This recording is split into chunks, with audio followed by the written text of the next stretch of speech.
Hey folks, welcome to this week's episode of Wild Kentuckiana Live. I'm your host, Tom Chamberlain, and we got some great guests this week. We have Jeff Gardner, the former University of Louisville outfielder and current Washington Nationals outfielder. Jeff, thanks for taking some time to be with us, Hey, man. thanks for having me. As we do all of our guests, we are a hunting show, so we bring people on that are really excited about hunting, fishing, camping, outdoors in general, but we also like to show the public a little bit of personal history on you too. So, of course, you play baseball. You've never faced me. If I was on the mound, Thank God. You could be in Thank trouble goodness I haven't faced because my fastball is somewhere around that 42, 43 mile an hour, and it's tough to hit. There it is. I might not have a job for very long if I had to. Right. Well, you come out of Whitfield Academy in eastern part of Jefferson County. Mm-hmm. Wasn't really a hot spot for baseball players like the PRPs, the Ballards, X, Trinities, Males, and all those guys. How did you get so far in your career coming from a place like Whitfield? Yeah, a place like Whitfield, I'll tell you, it's not going on SportsCenter for its baseball, but you could have it on here for goose hunting if you wanted to, right, man, if you just set up on the outfield. But, for me, it was always keeping things in perspective, putting God first and everything, pursuing Him, and then just working hard. God doesn't give you a shovel so you can pray for a hole. Right. It's about getting in there and working hard, but I wouldn't be where I am today, who I am today, without the support staff that I was blessed with. And you come from a very good background as far as family and coaches, always been supportive of you and always been there helping you out through your whole career. Let's talk a little bit about your recruiting process. You wasn't a big recruit in U of L's mind coming out of high school, and yet you made the team. Yeah. So usually the way recruiting works is the team or the school actually goes out and recruits you, whereas I was kind of selling myself to the program. If you talk to Coach Mack, he'd tell you that I wore him out with emails and going to camps and everything, and I made sure at the end of every camp it was, hey, Coach Mack, thanks for having me, and I had a great time, and just tried to get my name out there really, because I had a dream. When I was a sophomore in high school, which was the year right after they'd gone to the College World Series for the first time. Right. I heard a chapel, and a chaplain, which ended up being my chaplain down at U of L, Chris Morgan. He talked about Psalms 37:4. It says, "Delight yourself in the Lord; He'll give you the desires of your heart." Didn't make a lot of sense to me then, because why don't we all have $1 million? But right. I missed out on the important part of that, which said, "Delight yourself in the Lord." And so I took him up on it, and I put God first in everything, pursued Him, and my desires changed. I wanted what God wanted. One thing that didn't change was going to U of L. And God opened some crazy doors and did some really cool things. And He cut your path out. All you had to do was follow it. That's right. I tell people I kind of came to that path that everybody comes to in high school where, it's a little bit of a fork in the road where you got friends going this way, friends going that way. And it was kind of like there was woods in the middle, and God gave me a machete and said, "Here, go this way. Kind of cut your own way." And that's what happened. And it's been a cool ride.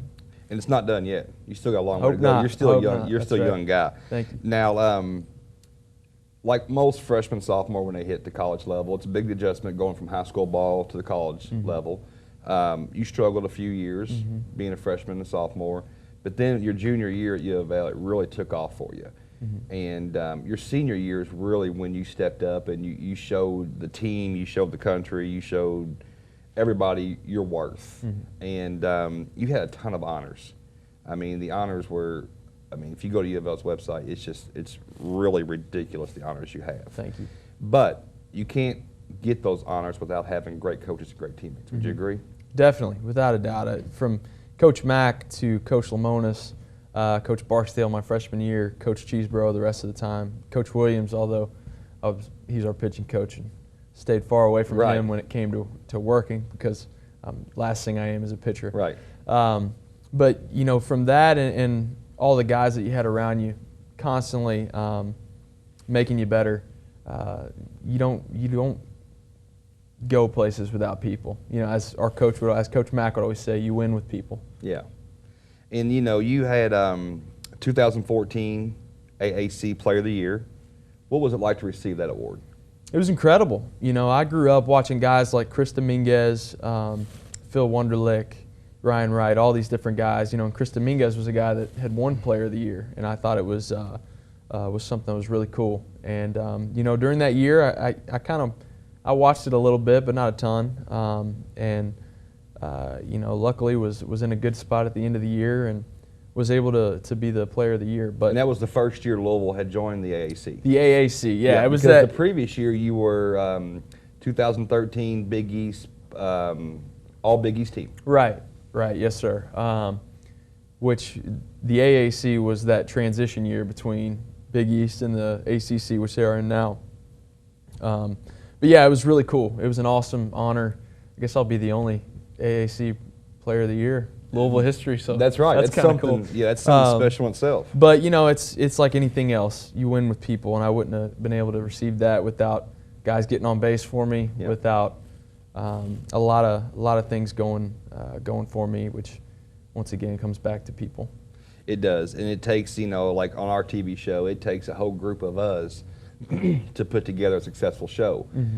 Just like it takes a whole group of you all to put together a successful team. And you just only wonder what you could have done against the talent in the ACC. Now that they're in now, you just barely missed out on that. But A.D. Jurich has done wonderful things for, that baseball stadium and just all the sports complexes in general for U of L has been wonderful. And you can see why he's AD of the Year every year. Oh, without a doubt. And speaking from an athlete's perspective, he's a man who, when I was at U of L and I saw Mr. Jurich, I knew that he cared about me as an athlete. Right. And I think every other athlete on campus would say the same. And I think that's what makes him such a great person, such a great athletic director, is that he cares about people. And it's a good fit because you've got a great AD. Coach McDonald is a stellar coach as far as, he's really, these baseball crowds we're getting at U of L now are just amazing because I think before Coach McDonald got there, you wouldn't have nobody show up at these games. And now there's just tons of people coming to these games because the success of the Super Regionals, the success of the College World Series that U of L had never been to, and he's just done wonderful things. And we're going to take a quick break. When we come back, I'm going to talk about an award to me that is bigger than the Player of the Year award. So folks, stay tuned. We'll be right back.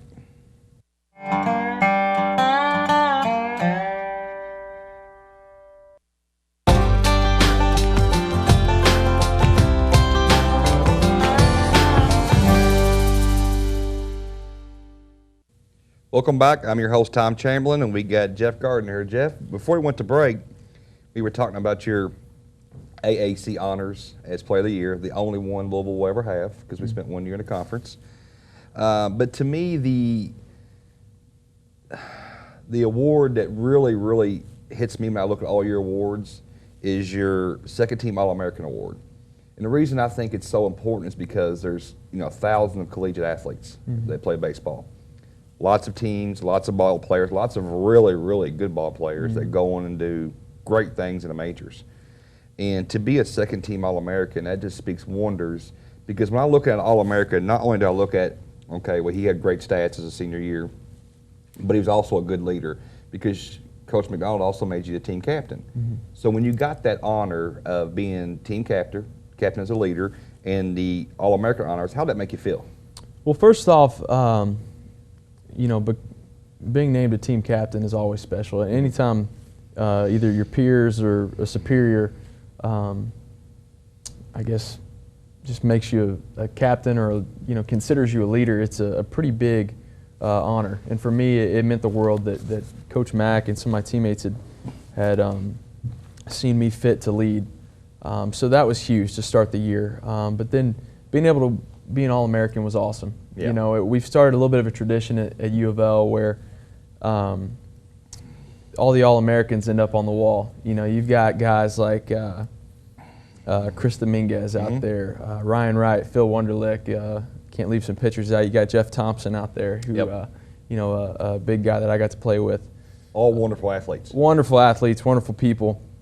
And when you're playing and you're practicing out there every day and you see those guys, you start to realize those are the guys that built the program, and those are the guys that made a huge impact, and nothing more. You want nothing more but to be able to be a part of that. And there's plenty of guys that did huge things that aren't even on that wall, And to be able to make that was huge for me. And I knew once I was named All-American, it felt really good, and you know, it was an honor that I'm very proud of.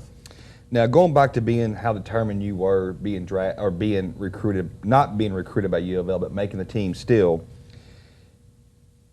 A great success story you have going, but you're not finished yet, is you got drafted 8th round by the Washington Nationals.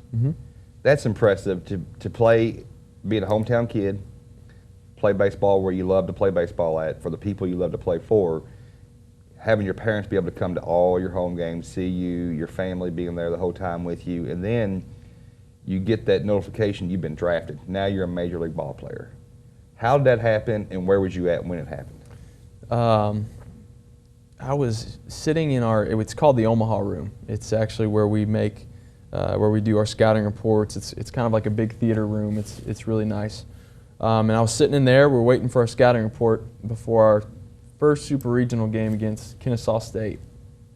And I remember we were sitting in there, and Coach Lemonis was back scrolling through his phone on Twitter, and you know, I had just kind of checked Twitter in the locker room on my phone, you know, trying to figure out what's going on. You know, you get a little antsy, and Coach Lemonis goes, everybody, Jeff Gardner just got drafted in the 8th round by the Washington Nationals. And, you know, I got some applause from my teammates and some attaboys. And did you care where you got or who you got drafted by? That was not a concern. You just wanted to play Major League Baseball. Exactly. Oh, still do. I'm a little, not quite to the big leagues yet, but you know, still working on it. But you know, it was one of those where you just want an opportunity. You know, and I'm thankful the Washington Nationals have blessed me with an opportunity to chase after my dream. And if anything shows how you are as a person, how determined you are, that you know you're going to make it to that level. You know, there's no doubt that people that know you, they know what you've been through and how you come out of a small high school or a small academy, played at U of L, became a leader at U of L, and now you're going to you get assigned to the Washington Nationals. Now, did you have a game? You said right before. Right after I got drafted. So it was literally right before the game. I mean, we're talking 30 minutes to first pitch, and I had just gotten picked up. And then from after that, all I was worried about was the game, but then also kind of in the back of my mind, well, I got another buddy who's on the board who they think's going to go today. I hope he goes, you know. Right. Which he ended up going like later on that game, which was awesome. But yeah, I mean, a half hour before the game, my parents had just gotten to the park when my nephew was scrolling through, I guess, Twitter or something, and he's like, "Hey, Jeffrey just got drafted." You know, Jeffrey, I'm Jeffrey to the rest of my family or anybody who's known me since I was 5 years old. I'm sure that made the parents proud. They were ecstatic, you know, and I'll never forget my brother-in-law. My brother-in-law works for the police department, and he was working security. And so he was kind of down in our dugout. Well, my dad comes running up down our dugout. Thank goodness it was my brother-in-law working the thing, or else who knows what would have happened. He don't want to make your dad mad. Exactly, exactly. And I go running out there, you know, gave him a big hug. Yeah. And, you know, it was a really cool moment. Now, right now you're playing single A ball, or you just got done playing single A ball in Maryland this year.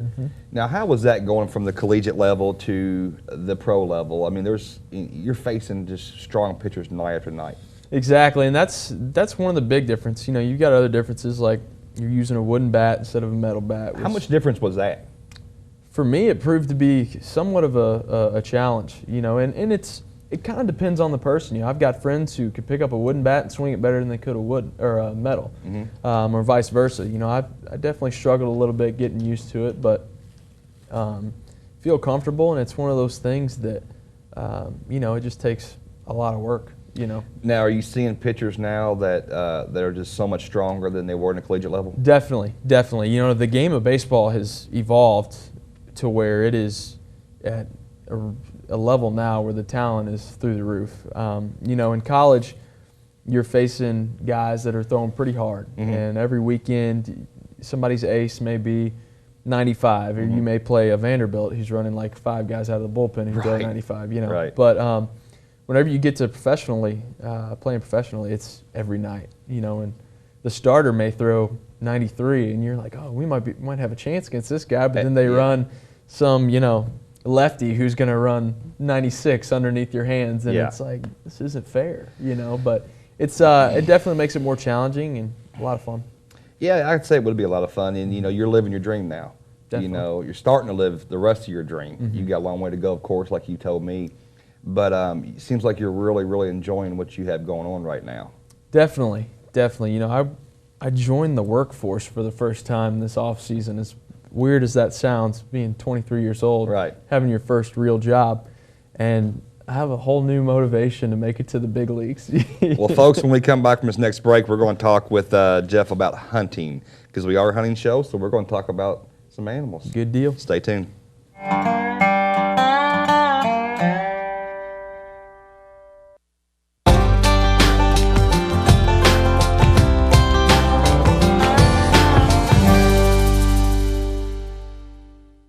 Welcome back, guys, to Wild Kentuckiana Live. I'm your host, Tom Chamberlain.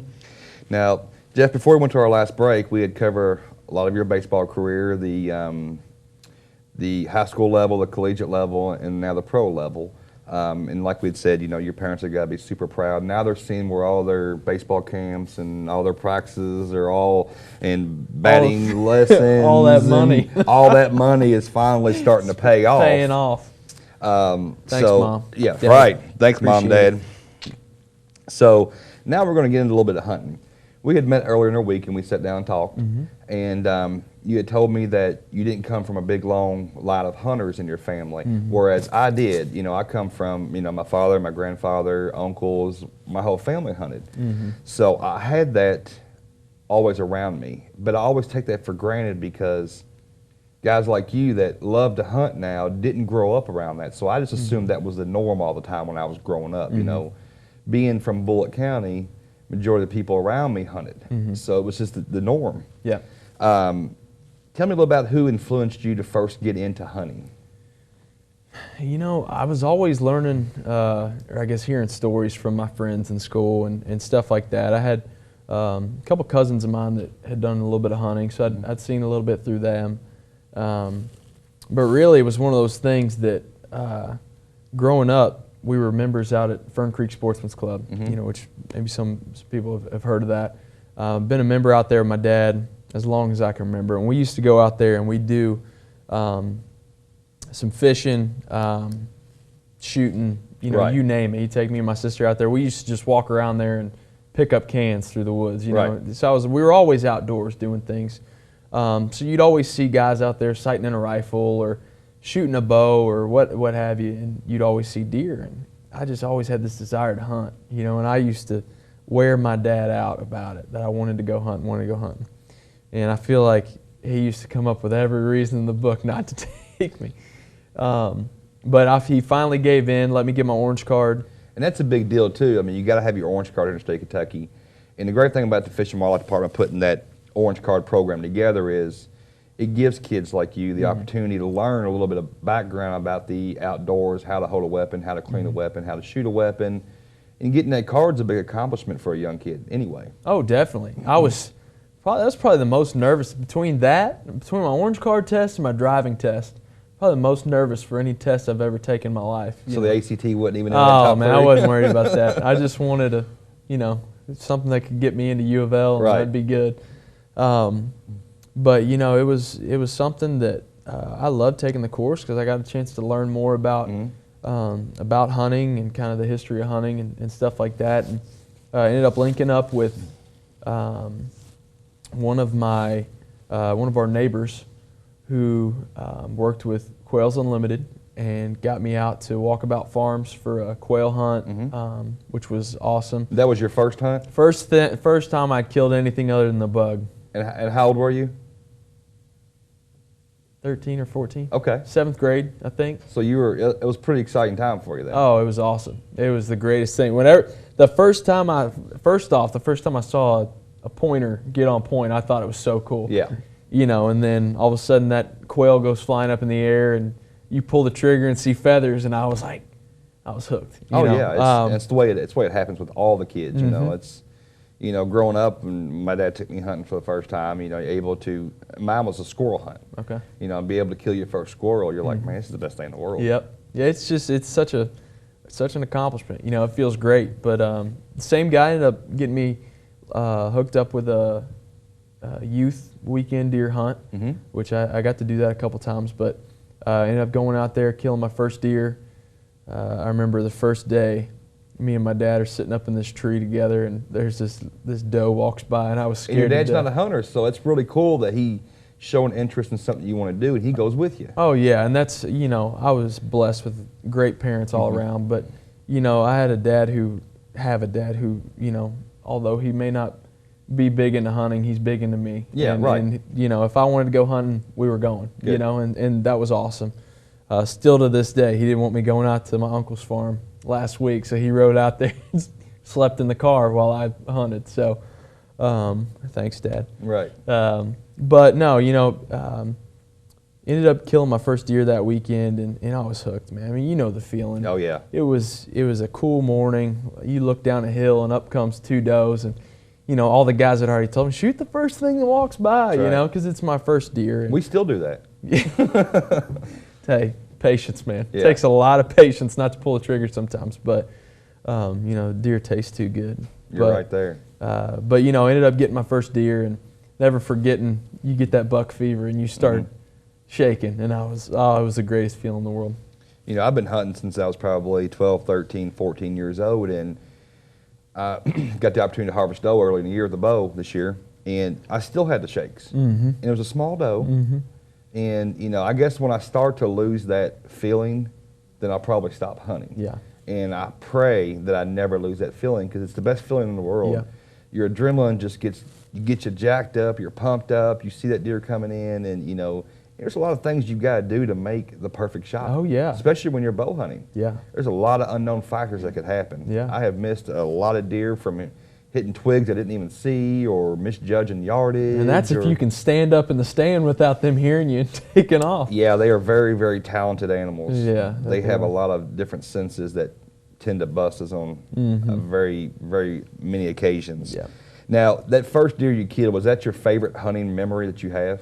My favorite hunting memory has got to be my first turkey. My first turkey, it was on Derby Day of my freshman year of high school, maybe. I think it was. Maybe it was 8th grade. It was something like that, but it was on Derby Day. It was the last weekend of the season. And there's a picture. Look how young you look there. Oh, man. Yeah, you can see it. You haven't started shaving yet. No, that's my second turkey, though. Oh, okay. Yeah, so that's my second. Well, the first one was actually a Jake. That right there is actually a double beard. Nice. Couldn't see it. Yeah, so I was pretty pumped. But first turkey, calling at it, finally comes, it had shut up for a long time, finally starts coming down this hill towards me. And my dad was kind of sitting across from me, but off a little ways, and he sees my eyes, and he couldn't look behind him and see the turkey, but he knew something was going on. Well, I tried pulling the trigger twice on this turkey. Nothing's happening. He could see the panic in my eyes, and all of a sudden I just thought, maybe the slide isn't closed.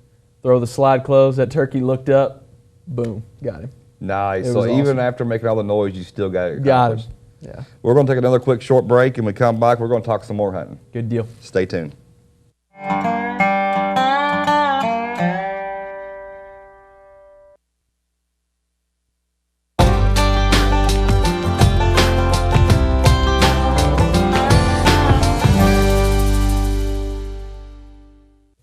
Welcome back. When we left for the last commercial break, we were talking about your most memorable turkey hunt, about the slide hammering close and firing off on it, which is pretty impressive. And we were just talking during the break. We both agreed that if a turkey could smell, you'd never kill that animal. Oh, without a doubt. I mean, their sight and their hearing are extraordinary. But if they could smell like a deer, you'd never be able to kill them. Now, playing baseball, you have to be very disciplined in what you do. Can that be translated to hunting? I'd say definitely, especially in the aspect of patience. When you're sitting up in a tree stand and you've had those days where you don't see anything, and instead of hunting, you're just kind of hanging out in a tree, which aren't bad days. No, beats working. Exactly. It definitely takes patience, and also to, proper management takes patience. Not to just shoot whatever walks by. Right. So definitely correlate that between baseball, whether it's one at bat, a whole game, or a whole season. Yeah. You can't get too caught up in what happens. Can't swing at that first pitch. Exactly. can't get too caught up on what happens in one game whenever you got You're 140 3-0 and you left. see a fastball, you know you want to swing at it. They're Exactly. holding you off But on sometimes, exactly, sometimes the numbers tell you to hold off, unfortunately. Right. So, do you have a bucket list of what you want to do? First of all, I apologize for you not being able to turkey hunt anymore until you retire, because spring training always interferes with turkey season. That's right. That's right. I'd love to go turkey hunting, but hopefully I can't turkey hunt for another 10 or 15 years. That'd be a great problem to That'd be have. nice. That'd be nice. Then I could do all the turkey hunting I wanted. All over the country. That's right. Now, do you have a bucket list on what you want to hunt, as you get older? Definitely. I've always, watching TV, you get to see guys like you go all over the country. I've always wanted to kill an elk. I've always wanted to kill a bear, whether it be up in Alaska or, up in the Northwest, something like that. I've always wanted to go out west and just to see it, some beautiful country out there. It is, and speaking of bear, the guest that's following you is my son. We just got back from Maine, and we're going to talk about a little bit about a bear hunt we just did on his fall break, so I'm pretty excited about having my son on the show with me. You started out gun hunting when you were a youth, on the youth weekends. You do a little bit of bow hunting now. Now, what is your favorite weapon? Probably a bow, just because it's a lot more. It sounds weird if you say intimate, but it is. It is. A deer, you can't shoot a deer at 200 yards with a bow. You can, you just won't never eat. Yeah, exactly. So that deer's got to be a lot closer. A lot of things have to go right in order for you to be able to harvest it. Yeah, scent control, camouflage. Yeah, it's just a everything. lot more. It's a lot more challenging. It's a lot more fun. I agree with that. I would prefer to bow hunt over anything. Yeah. Just being up and close and personal with that animal, and when you're sitting in that stand, there's so many unknowns. Like we talked about earlier, you just got to be able to shoot an animal with a bow. Everything's got to go perfect, and it doesn't always work that way. Yeah. Now, as you started hunting, and you said your dad goes out with you and sleeps in the truck, and my dad goes out with me, but he usually sleeps in a stand, and so does my son. There you go. So, it's kind of a family thing. We all like to do some great sleeping in the woods. There you go. It's a good place for it. Are you going to try to get your dad involved in hunting? Or does he still really don't have an interest, just wants to be with you? He's done some hunting. He did some hunting when he was younger. But for him, we've talked about it before. I've begged him, I want you to shoot something this year. All right, maybe. But for him, it's more just being out there with me, and that's fine with me. And what, if you could tell the folks at home, what is the best part about hunting? To me, it's just being there, seeing everything. The best part about hunting is when you're sitting there and it is 0 dark 30 and you can't see anything around you, and all of a sudden, sun starts to creep up, and you hear a bird chirp. Yep. And then it gets up a little more, and you see a squirrel kind of run down a thing of a tree. Then it goes up a little more, you may hear a turkey gobble. And then it goes up a little more, and you hear something scrumbling through the woods, and you turn, and there's this deer that has no idea you're there. Right. And you literally are a guest.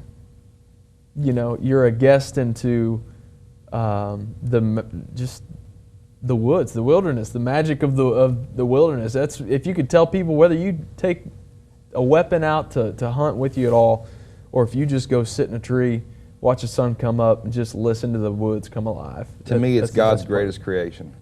Amen. It's amazing that, just sitting there and, just hear everything come alive, like you said. It's a great feeling. Yep. And do you have any hunts planned coming up? No, I've not planned. No, I usually just try to, whenever my schedule opens up, I just try to sneak out to the farm and get up in the tree. Now, you hunting locally around here? Yeah, out in Henry County. I've got an uncle that has a farm out there. I'll go out there. Are you seeing any quality deer? And I have in the past. It's tough. I don't really get a chance to scout it very much. A lot of deer hunters are able to get out in the woods during the summer and do different things like that. Well, I just don't get an opportunity to, because I'm, in a whole other state, a whole other city, playing ball. But for me, it's just getting up there and getting the experience. Yeah. Now, as your baseball career progresses and moves on and on, you know, you'll have off days. Mm-hmm. So wherever you're at, you know, maybe you can hook up with somebody in that state right there. Yeah. And, you know, you can have your bow with you, and you'll be able to get an opportunity to do. Did you get any hunting in Maryland when you were up there? I didn't, no, unfortunately.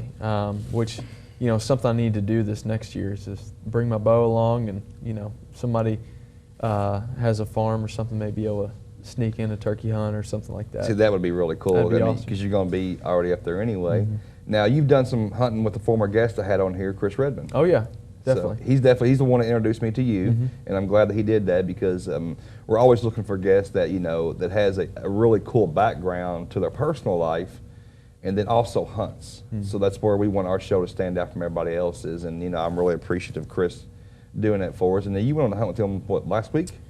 2 weeks, Two- ago, two 2 or weeks 3 ago? weeks ago, something like that. Yeah, we ran out to Western Kentucky, out in Crittenden County, and Mm-hmm. did a little deer hunting.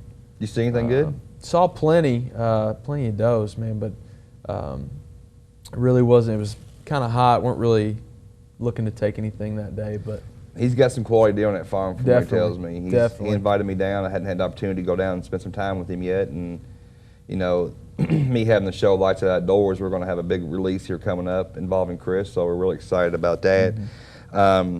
But, folks, when we come back here, we're going to switch guests out, and we're going to have my son Jacob. I feel like he's a little nervous, so we're going to see what happens with this. So stay tuned. We'll be right back.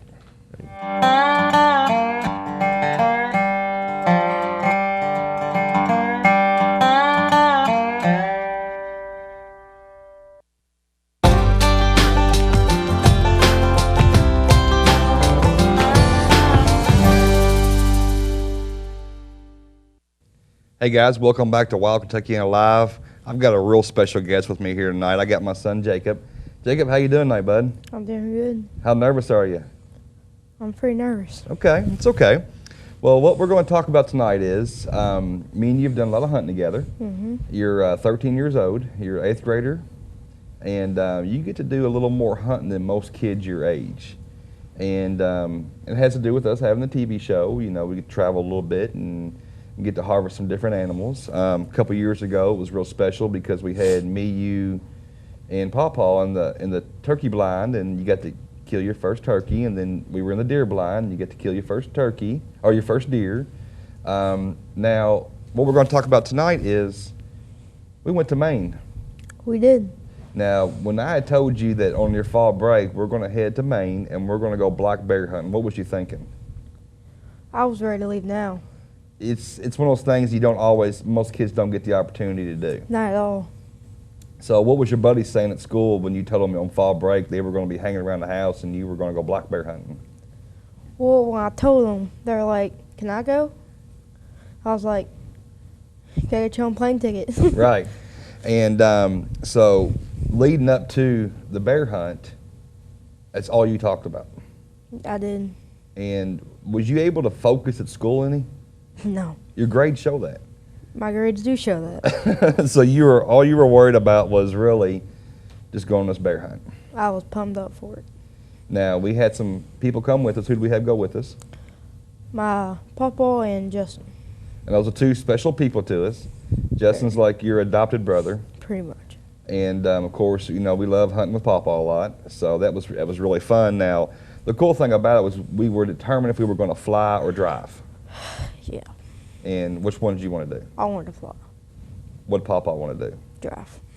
Now, he's never been on a plane before, so it was a whole new experience for all of us. We'd never been black bear hunting. We'd never been to the northeast Maine, and your Papa had never flown before. No. So was he pretty nervous? Oh, he was real nervous. He wanted to, like, as soon as we got on that plane, he wanted to drive. He wanted to step off that plane and go get He the didn't know car. really what to expect, did he? Mm-mm. But it worked out for us. He did.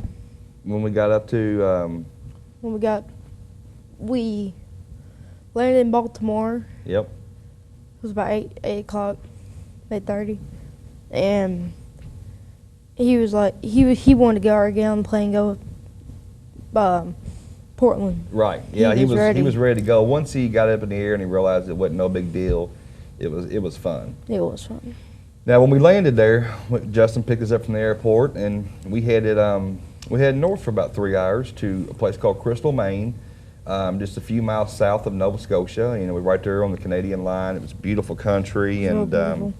when we pulled up, we got to meet we hunted with dogs, and those were some cool characters, wasn't they? Though they were great to be around and welcomed you like their own family. Exactly right. And the houndsmen, they had some really cool dogs. Their dogs were great. Yeah, they were. They, you were really fond of one of them because she helped you get a bear. She helped me get my bear. Yeah. So let's talk a little bit about the bear hunt. Now, you're a little nervous. It's okay. Oh, I am. Don't worry about it. We're just talking just like we are at home, okay? Don't worry about all those people out there and watching that. There's a good picture of you and your bear right there. Now, what was going through your mind when you had that? Because you were pretty excited. I didn't know what to think. My mind was twisted around, turned backwards. It was. Now, when we got there, we had to split up because, you know, there two sets of dogs were working two different bears. And Justin went with one set of dogs, and we went with the other set of dogs. And we had a hard time finding where the houndsman was even at. It took us a good, 20 minutes? Probably 20 or 30 minutes? minutes to drive and keep finding where we were at. And, you know, it was getting kind of nerve-wracking because these dogs had this bear in a tree, and we didn't know if it was going to stay there or if it was going to jump out, take off. We didn't know what it was going to do. So we ended up having to meet one of the houndsmen at the end of the road, follow him in. And then how far did we walk to get to that bear? It was 900 yards. Yeah, like that. between 900 and 1,000 yards, and it's the thickest forest. It felt like 3 miles. Yeah, it did. And there's a good picture of you and Justin. Justin got to be able to harvest his bear also, and he started out trying to bow hunt it. And when he got back there and realized how thick it was, he just didn't have a bow shot, and his was way up in that tree. And so he was able to use a rifle that one of them had on hand to be able to harvest a really nice bear. It was nice. It was nice. So it was really cool because you shot yours at like 10:30, 11 o'clock in the morning, and then he was like 15 minutes right behind it. No. His was 11, mine was 11:30. Okay, is that what it was? That's what it was, yeah. 'Cause And- back at the footage, yeah. Right, and you know, we were filming the whole thing for the TV show, so you know, I think it was really cool that you're probably the only kid, maybe in Bullitt County, that on a fall break got to go bear hunting. Maybe. You don't think you were? I don't know. That's a good statement. Okay. How nervous are you, Jake? I'm pretty nervous. Why? We're just talking, buddy. Is it because you followed an All-American baseball player up here, or is it just because it's your first time on live TV? I guess both. Okay. Well, you're supposed to be nervous. It's part of it. Every time I get up here, I'm nervous with you. Okay? I don't know about that now. I am. I always get nervous doing this stuff. I'm just glad that we get the opportunity to do it together. Now, here's a little GoPro footage right here that of you shooting this bear out of the tree. You see how they got it highlighted there. That's that black bear, and you were using a 30-06. What did it feel like? Well, I had all that adrenaline pumping through me, so it felt like a BB gun. Felt like a BB gun. I thought I could just keep laying bullets into it. It was a good thing you had a semi-automatic, but you know, how many shots Yeah. did it take to actually drop that bear out? It took 4 shots around the head area to get it out of the tree, And it fell a long way. How far do you think that bear was? 50 yards up, You think so? Is it up 50, that far? 40, something like that. And he's showing it again here. It was just really cool footage. And this is footage that people will see next year on the Pursuit channel of your bear hunt, because we filmed everything from the time I woke you up the first morning we left to the airport, the luggage, the flying. So it's going to be some really, really good footage, and it's going to be a really good show on the Pursuit channel next year. And I'm excited to see that, and I'm excited about our expansion into the Pursuit channel next year. So we're going to take a small break, and then we have one more segment, and then we're going to talk about how it was to actually shoot the animal and be able to get it out of the woods, because that was our biggest problem. No, it was a nightmare. It was a nightmare. Folks, stay tuned. We'll be right back.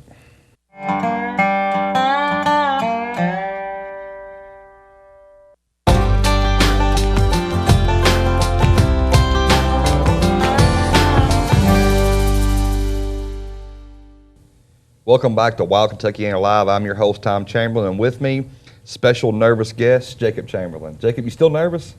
Why do you keep dogging me? Well, I mean, you were nervous, babe. You're supposed to be. Oh, God. Now, before we went to break, we were talking about our bear hunt we went on.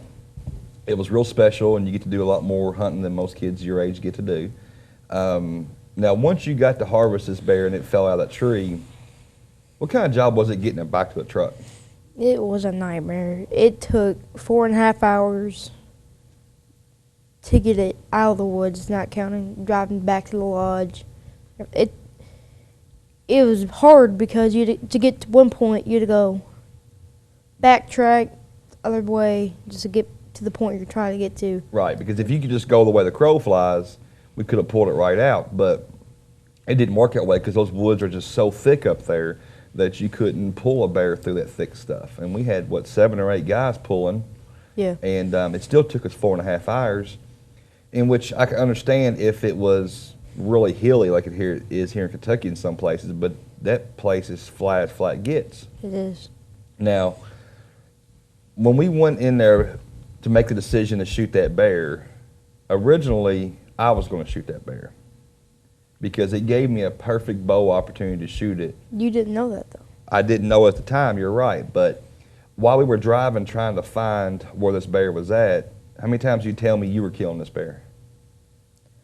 A good handful of times. Absolutely a good handful of times, so I was happy with. I was great.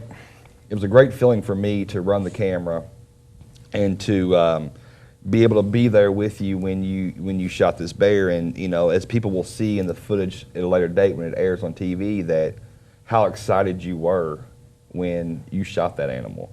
Because the question I asked you was, on a scale of 1 to 10, how pumped up are you? And you were just going 10, 10, 10, and it's going to be really good footage, and it almost made me tear up just being with you because you were tearing up because you were so excited. I was happy as can be. Yeah, I mean, and you had the same response when you killed your deer and you killed your turkey. Just being, and you're a very thankful kid, and I really appreciate that you're always thankful that you get to do things you get to do. But it was just really special of just being there with you and being there with Pawpaw, 3 generations of hunters, and then having Justin along with us, which is, a family member of ours now. So it was just really exciting. After you shot your bear, I didn't care if I saw another bear the rest of the time I was there. I was just happy that you got yours. And you let us know that, too. Yeah, I'll let you know that. It was fun for us. It was. Now, how do you like being part of the Lights Out Outdoors team? It's a great experience of, just filming, hunting, the Being whole around 9 all the different yards. people. Yeah, And so do you enjoy being on the team? I do. What's your favorite part of it? I'd have to say filming, probably. I think it's really fun. Now, we had a guest stay with us about a month ago. Josh Carney, Son of the South, he was on the show here with us. And he was really wishing you wasn't in school no more because he said you did a wonderful job running that camera for him. And y'all got the chance to hunt together. We did. Now, how'd you like that? It was a great experience because he'd sit there on his phone and keep playing with me. He did this one trick on me. He has phone. He looked over and said, "Big buck, big buck," and he said, "Right here in the Outdoor Channel." So you were looking around, thinking you're going to have a deer, and he was showing it to you on his phone. He recorded the whole thing as a prank. It got me so mad. Well, he said you did a wonderful job, and you're turning into a really, really good camera guy, and that's good because I need a good camera guy. You do. And you work really cheap, so that's always a plus, don't you? No, not really. You're right. You're pretty expensive. So, what's your next hunt you want to do? You've done turkey, you've done bear, you've done white-tailed deer. What would you like to do next? Let's see if Mama set it up for us. I want to go bow fishing. You want to go bow fishing? I do. Okay, well that's something that's going to be really cool. I've never got into bow fishing. I'd like to. It looks like it's a pretty cool little sport to do, and I've seen some really cool footage on it. Yeah, Josh does it a lot. Yeah, Josh does do a lot of bow fishing, so we could definitely get that set up. That wouldn't be no problem. Another former guest we had on here, Eddie Hale from Gun World, is a great big bow fisherman. And last time he was on, he really brought some bow setups for us, and that was really cool. So we should probably contact him and maybe get him out there and see if he can get us hooked up with some stuff. That'd be awesome. Now, you being a part of Lights Out is really big for me because I love having you around with us. So it's really good that you're on the team with us and we get to do some cool stuff together. Yeah.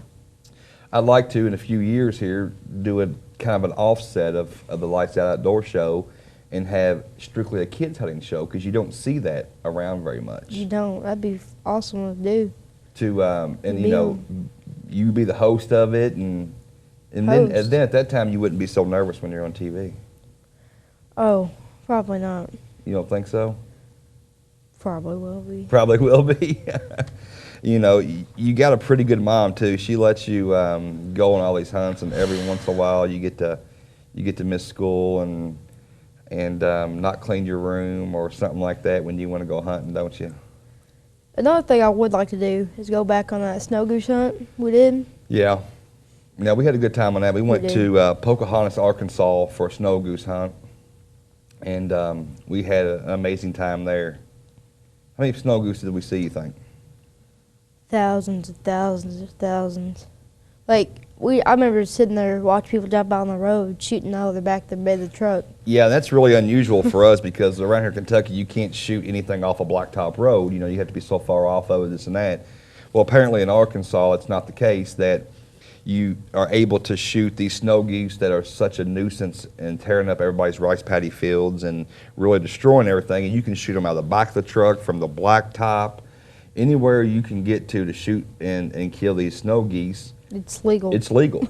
And we wasn't sure about that, so we had to really get with the game warden to make sure that was the right way to do it because we didn't want to break any laws. And he was like, you're allowed to kill them with whatever you can and as many as you can. So that was a really cool hunt, and we always do that around February, around Valentine's Day. That'd be good with the bow. Let's go with the bow. That would be good. Let's try it with the bow this year. Now, folks, coming up on a few episodes in here we're going to have in the future, we're going to have some really good guests. We're going to have some guests from Cabela's, and I'll be bringing some guests in from Lights Out Outdoors TV, and we'll be talking a lot of hunting here in the future. And we hope to bring back some previous guests to make some really big announcements here. And we really want to thank you for tuning in to the Wild Kentuckiana Live. Y'all are the ones that make this show possible. Just keep watching, and God love you, and we'll see you next week. Thanks for tuning in.